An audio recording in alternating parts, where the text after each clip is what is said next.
নমস্কার, রান্নাঘরে মহলেতে তোমাদের সবাইকে স্বাগত। আজকে তোমাদেরকে দেখাবো সুন্দর বিকেলের পকোড়া। আমি কিন্তু পকোড়াটা তৈরি করেছি বেসন দিয়ে। দেখো এখানে আমি বেসনটা নিয়েছি কাপ মেপে। এখানে 1 কাপের থেকে একটু কম, স্লাইড কম নিয়েছি বেসন, আর দিয়েছি সুজি। বেসন আর সুজি দিয়ে চলো আজকে করে দেখাবো সুন্দর বিকেলের পকোড়া।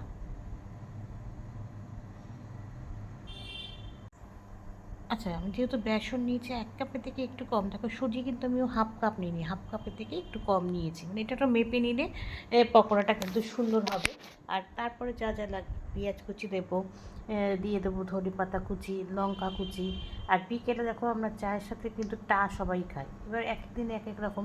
সবসময় তো আবার বাড়িতে করেও খেতে ইচ্ছা করে না, আবার সবসময় কিনে খেতেও ইচ্ছা করে না। তো যখন বাড়িতে করে খেতে ইচ্ছা করবে তখন চটজলদি কাটা, খুব একটা কিছু কাটা বাটা ছাড়া ভালো করে বানিয়ে নেওয়া যায়। আচ্ছা, এবার দেখো এখানে দিয়ে দিচ্ছি নুন, পরিমাণ মতো নুন দিয়ে দেবো। আচ্ছা, দিয়ে দেবো হলুদ গুঁড়ো, নুন দিয়ে দিয়েছি, এবার দিয়ে দেবো হলুদ গুঁড়ো। আর একটু স্বাদের জন্য আমি এখানে একটুখানি কালো জিরেকে হাতে ক্র্যাশ করে হাতে একটুখানি ঘষে নিয়ে আর কি কালো জিরেটা দেবো। এখানে কিন্তু তোমরা কালো জিরের পরিবর্তে জোয়ানও দিতে পারো, জোয়ানটাও কিন্তু খেতে ভালো লাগবে। সে একই প্রসেসে করবে, হাতে একটু ক্র্যাশ করে নেবে, নিয়ে তারপরে কিন্তু জোয়ানটা দিয়ে দেবে। আমিও কিন্তু এখানে এখন হাতের মধ্যে একটুখানি কালো জিরেটাকে ঘষে নিয়ে তারপরে কিন্তু কালো জিরেটা দিয়ে দিলাম।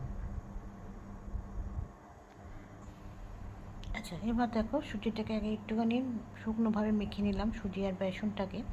এবার এখানে জল দিয়ে মাখবো। জল কিন্তু অল্প অল্প জল দিয়ে মাখবো, পাতলা হবে না, যেহেতু বড়া করব বা পকোড়া করব। এখানে অল্প অল্প জল দিয়ে কিন্তু আগে মেখে রাখবো। সুজি কিন্তু আবার একটু ফুলে যাবে, তাই একটু মেখে রেখে দিতে হবে। আচ্ছা, এবার দেখো সুজিটা আমি কিন্তু মেখেছি, দেখেছি একদম পকোড়া যেভাবে করে সেভাবেই কিন্তু মেখেছি। তবে এখনই কিন্তু মানে ওটা ভাজবো না, একটুখানি রেস্টে রেখে দেবো ঢেকে, কেন সুজি আছে, সুজিটা ফুলে যাবে, তারপরে কিন্তু যদি লাগে জল দেবো, তারপরে ভেজে নেব। আচ্ছা, ঢাকনাটা খুললাম। এবার দেখো আমার কিন্তু সুজিটা কিন্তু ফুলেছে, তবে জলটা ঠিকই আছে, আর আমি জল দেবো না যেহেতু পকোড়া করব। এবার এটাকে তেলে ভেজে নেব।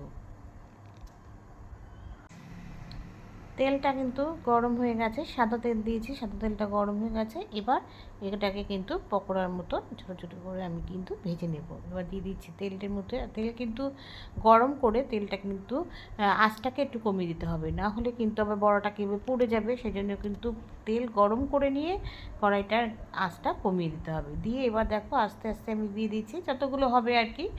তত যেহেতু তেলটা একটু বেশি পরিমাণে দিয়েছি, তো ভাজা ভালো তেলে ভাজতে হবে, তবে খুব ডুবো তেল আমি দিইনি। এবার দেখো ভেজে নিচ্ছি, দিয়ে দিয়েছি যতগুলো হবে। আর আর দেবো না, তাহলে আবার গায়ে গায়ে লেগে যেতে পারে, সেই জন্য আর দেবো না। এবার এটা কিন্তু ভালো করে ভেজে নেব। আচ্ছা, এবার দেখো পকোড়াগুলোকে কিন্তু এবার তুলে নিচ্ছি। এবার তুলে নিচ্ছি না, এটাকে উল্টে দেবো। দেখো একটা পাশ কিন্তু হয়ে গেছে, এবার আরেকটা পাশকে দিচ্ছি। এবার আস্তে আস্তে করতে হবে, বারবার বলছি, নইলে কিন্তু পুড়ে যাবে, এই সুন্দর কালারটা কিন্তু আসবে না। এবার হালকা আবার কিন্তু এটাকে তুলে দেবো উল্টো পিঠ করে, আবার এই উল্টো পিঠটা আবার ভাজা হবে। তারপরে যেমন পকোড়া হয় তেমন তুলে নেব। আমি কিন্তু এর সাথেও দুটো কাঁচা লঙ্কা কেউ ভেজে নিয়েছিলাম।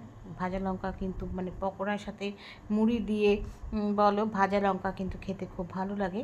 এবার এটাও তুলে নিচ্ছি, নিয়ে কিছুক্ষণ আবার এটাকে ভেজে নেব, তারপরে কিন্তু তুলে নেব। আচ্ছা, এবার দেখো পকোড়াগুলো কিন্তু ভাজা হয়ে গেছে, কালারটা কিন্তু দারুণ এসেছে। এবার এটাকে উল্টো পিঠ দুটো পিসকে উল্টে নিলাম, নিয়ে এবার তুলে নেব। নিয়ে তারপরে আবার কিছুটা আছে সেটা তো ভেজে নেব। আর গরম গরম চায়ের সাথে বিকেলবেলা মুড়ি দিয়ে কিন্তু দারুণ লাগে খেতে। আর এই যদি মুড়ি দিয়ে না খাও তাহলে এমনিও কিন্তু ভালো লাগে চায়ের সাথে। পকোড়াগুলো কিন্তু ভাজা হয়ে গেছে, আমি কিন্তু একটা টিস্যু পেপারের ওপর নিয়েছি যাতে তেলগুলো এক্সট্রা তেলগুলোকে অ্যাবজর্ব করে নিতে পারে, সেই জন্য। অবশ্যই এর ওপর দিয়ে কিন্তু একটু বিট নুন ছড়িয়ে দিয়েছি। বিট নুন দিতে কিন্তু এরকম এরকম পকোড়া বলো বা চপ বলো, বিট নুন দিলে খেতে ভালো লাগে। আর তোমাদের বললাম যে আমি একটা লঙ্কা ভেজেছি, সেই লঙ্কাটাও দিয়ে দিয়েছি। আর একটা ভেঙে দেখালাম, দেখো খুব সুন্দর হয়েছে, ভেতরটাও ভালো ভাজা হয়েছে। দেখো হয়ে গেছে আমার একদম তৈরি বেসন বড়ার চপও বলতে পারো, বা বেসন সুজির পকোড়াও বলতে পারো। দারুণ হয়েছিল খেতে, চটপট হয়ে যাবে। লোকজন কেউ আসলে বাড়িতে বেসন থাকলে কিন্তু তোমরা চটপট বানিয়ে দিতে পারো। তাহলে জানিও কিন্তু, খেয়ে আমাকে লাইক কমেন্টস আর শেয়ারের মাধ্যমে তোমরা যারা আমার চ্যানেলটাকে সাবস্ক্রাইব করে আমার সঙ্গে রয়েছো তাদের জন্য রয়েছে অসংখ্য অসংখ্য ধন্যবাদ। আর যারা করোনি তারা প্লিজ চ্যানেলটাকে সাবস্ক্রাইব করে আমার সঙ্গে থেকো। তোমরা সবাই সুস্থ থেকো, সাবধানে থেকো, ভালো থেকো। চলি, টাটা।